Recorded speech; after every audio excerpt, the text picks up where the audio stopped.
We're going to create object motion control with the free, pre-built LTX 2.5 workflow, then compare it with my upgraded DOS version. The DOS workflow adds custom controls, numbered notes, and app mode for easier execution. We'll use the red and blue ball demo to see how each workflow turns drawn paths into motion.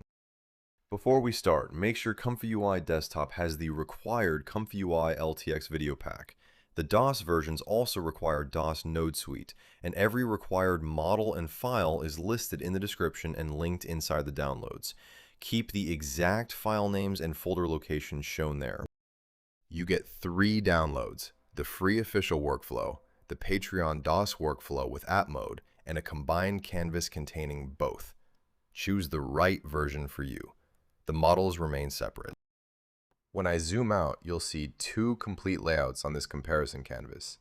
The upper layout preserves the original Lightrix LTX 2.5 motion track example as our official reference, while the lower layout is the DOS workflow we're actually using. The upper output nodes are bypassed here, so only one workflow is intended to run at a time. This reference is useful because you can see that the DOS version keeps the same generation spine instead of hiding a completely different process. It still loads the local model stack, encodes the image and prompts, builds the motion guide, samples the video, decodes it, and saves the outputs. What changes is the user-facing control surface. Look at the overall shape of both graphs instead of trying to read every socket at once. You'll see inputs begin on the left, generations sit through the middle, and decoding and saved outputs finish on the right. The DOS version keeps that same direction while breaking the workflow into 11 clearly numbered groups. The free download contains the official workflow by itself. Patreon members can use the standalone DOS workflow with app mode or the combined version that keeps both complete layouts together. Whichever version you choose, run only one active workflow at a time. The DOS workflow below is already active, while the official output nodes above are bypassed. The DOS download is one editable workflow with 2 views, not a separate app file and graph file. We'll use the clean app for the shot, then switch to graph when we inspect the deeper workflow. The official graph above gives you the full control surface for reference. The DOS app below condenses the routine controls without deleting the editable graph underneath. That lets you choose between learning every connection and running the workflow through a focused interface. The app keeps the routine controls in a short left-to-right order: starting image, motion settings, and motion studio. On the output side, you get a motion preview and the final video. That means we can control a complicated LTX graph through a simple interface. Nothing in App View removes your ability to edit the workflow later. It simply chooses the few controls you need for a normal shot and presents them without the sampler, latent, and decoder plumbing taking over the screen. Think of the app as the daily control panel and Graph View as the deeper workshop. In starting image, choose the still frame you want the video to begin from. The image needs to contain the object, person, or body area you're going to guide, because your first path point becomes the spatial anchor. For this example, I'm using the 2-ball image so we can see 2 independent paths clearly. Motion Studio reads this selected image directly from the Load Image widget, so you don't need to run the model just to reveal the background. As soon as the image is selected, you can start planning the motion before spending time on generation. That immediate preview is one of the most useful parts of this workflow. Before drawing, identify the exact pixel area you want each path to control.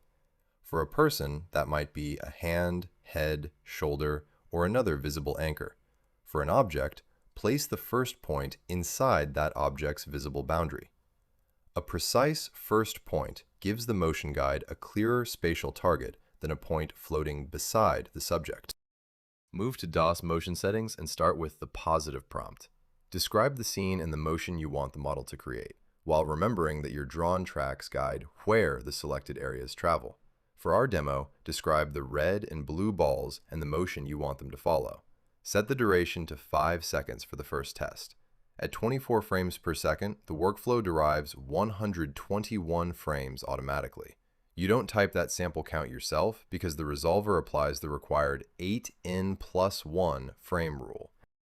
Open advanced controls only when you need the negative prompt, seed, motion strength, image adherence, or frame rate.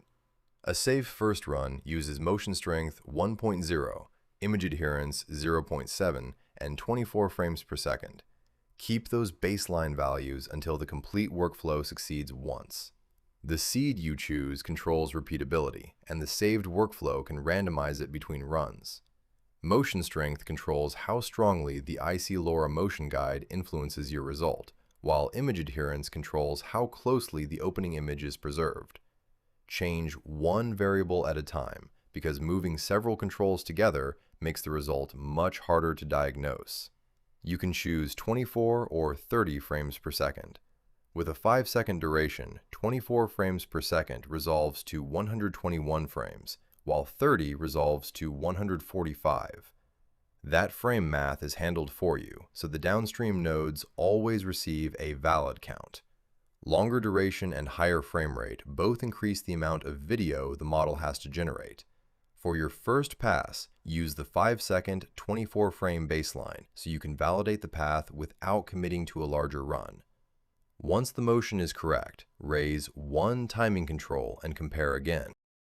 In DOS Motion Studio, create your first track and place point 1 directly on the object you want to move. This first point is the anchor. The track name is only for your organization and doesn't tell the model which object is a ball, head, hand, or shoulder. The spatial position is what makes the connection. Add the remaining points in the order you want the object to travel. Use smooth spacing when you want smooth motion, and avoid unnecessary sharp turns until you've confirmed the basic path. You can drag a point to refine it, delete the wrong point, or use undo and redo while you shape the motion. The editor stores your normalized coordinates instead of locking the track to one exact canvas size. That makes your plan more portable when the image has to be resized for the LTX latent grid. The resolver later converts those normalized positions back into the pixel coordinates the official DrawTracks node expects. Track color helps you distinguish paths when several objects cross the same image. Track name helps you remember which path belongs to which subject, but neither changes the model's semantic understanding. Use names and colors for your organization and rely on the first point for the actual spatial anchor. For another independently moving object, create a second named track instead of joining both objects into one line. Place its first point on that second object, then draw its path separately. In our example, you'll see the red and green tracks give each ball its own motion plan. If you want a tracked location to remain stationary, use a track with one point. The resolver expands the path so every generated frame still receives a coordinate. Whether the path moves or stays still, every accepted track must have a valid anchor. Use Path Preview to scrub from start to end before you run the model. This preview shows the planned positions over the source image, but it does not generate the LTX video. Check that every colored marker stays on the intended object and follows the direction you expect. If you change the starting image, Motion Studio marks the saved paths as stale instead of silently applying them to the wrong source. Choose Keep and Rescale when the normalized positions still make sense, or choose Clear Tracks when you need a clean plan. The workflow blocks stale, empty, duplicated, out of bounds, or malformed plans before model loading begins. Open the View selector in the upper left and switch from App to Graph. You're looking at the same workflow file, so the image, settings, tracks, and output configuration remain connected. The numbered groups run left to right and give us a clean map of what happens underneath the app. At the far left of the lower workflow, the 00 note explains its purpose, required model family, and custom nodes. Follow the numbered groups to the right and you'll find the workflow timer after Final Video at the far end. The admin note starts the map and the timer measures the complete run. Group 1 loads the starting image you'll use in Motion Studio and image conditioning. Group 2 gives you prompt, timing, seed, strength, adherence, and frame rate controls through DOS motion settings. Group 3 stores your named tracks and source image identity inside DOS Motion Studio. These three groups are the part you'll touch most often. Everything after them translates those simple choices into the exact data the LTX nodes require. If the image or plan is invalid, the DOS nodes are designed to stop here rather than waste time loading the full model stack. Follow the wires leaving these groups and you'll see why app view can stay simple. The prompt and timing values feed the conditioning, sampler, and preprocess groups, while the image and saved path plan feed the visual conditioning branch. The app isn't duplicating anything. It's exposing the same connected values you can inspect here. Group 4 is our Load Local Models subgraph. It loads the verified transformer, text encoder, both VAEs, and the motion track control IC LoRa. Your motion strength input is applied to that LoRa inside this group. Keeping the loaders in one subgraph makes the main canvas easier to read, but the files are still local and editable. There is no API key or remote prompt enhancer branch in this DOS workflow. If a file name turns red or doesn't appear in its loader, fix the model location before changing the graph. Put your transformer in models/diffusion models and the text encoder in models/text encoders. Put both VAE files in models/VAE and place your motion track control file in models/LoRa's. Keeping those folder categories exact lets each loader discover the right file without hard-coded personal paths. Group 5 encodes your positive and negative prompts and prepares the starting image for LTX conditioning. Your image follows the verified 544-pixel short side path, then rounds to a multiple of 32 for the latent grid. That resized image becomes the shared geometry for our conditioning and motion guide. This group also passes the selected frame rate into the LTX conditioning node. You normally won't edit these internal nodes during a routine run. The purpose of opening the graph is to understand the verified plumbing without forcing you to rebuild it every time. Group 6 is our DOS Resolve Motion Tracks node. It takes your paths, resized dimensions, derived frame count, and frame rate, then produces the exact track string consumed by LTXV draw tracks. Every accepted track is expanded to one coordinate per generated frame. Group 7 renders your coordinates into the colored motion guide video. It builds the empty audio-video latent, conditions your starting image as the opening frame, and injects the guide through the motion track control IC LoRa. The image adherence value of 0.7 is applied here for your baseline run. This group also creates the visible motion preview that we'll inspect later. The guide frames help control the generation, but they're cropped from the sampled result before final decoding. That keeps the colored tracking graphics out of the finished video. Group 8 runs our distilled 8-step sampling path. The verified baseline keeps CFG at 1.0, uses Euler ancestral, and follows the manual sigma schedule stored inside the subgraph. Your seed from motion settings feeds this sampler, so the app still controls the run. This is our heaviest stage, so don't judge performance from the instant path preview.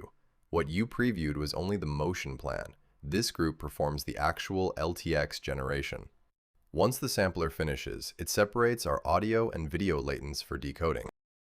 Group 9 decodes the video and audio latents and combines them into playable media. The tiled video decoder stays configured for the tested local profile, while the audio decoder produces the matching audio stream. Keep those tile settings unchanged unless you've tested a different memory target. Group 10 saves your motion preview with its own DOS prefix. Group 11 saves your final video separately, so the guide and generated result are never confused. Both save nodes keep format and codec on auto in our workflow. The preview and final video share the same duration and frame rate plan, but they answer different questions. The preview tells you whether the paths were resolved and drawn correctly. The final video tells you how the model responded to that guide.